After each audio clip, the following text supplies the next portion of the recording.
Pengacara keluarga Brigadir Nofriansah Yosua Huta Barat alias Brigadir J, Kamarudin Simanjuntak dilaporkan ke Barreskrim Polri terkait penyebaran berita bohong alias hoax.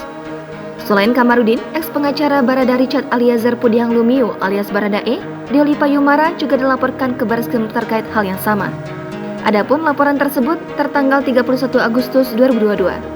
Adapun pelapor yakni dari Aliansi Advokat Anti Hoax atau A3H.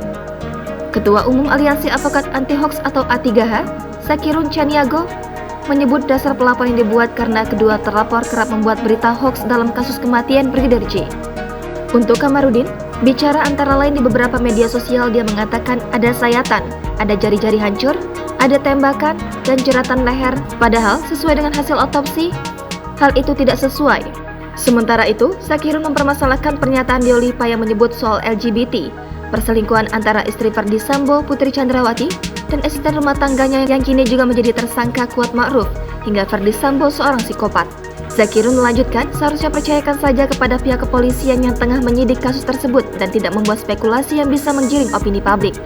Dalam laporannya, Zakirun menjerat kedua terlapor pasal 14, pasal 15 KUHP, Undang-Undang RI Nomor 1 Tahun 1946 tentang tindak pidana penyebaran berita bohong yang mengakibatkan keonaran di kalangan masyarakat dengan ancaman hukuman 10 tahun penjara.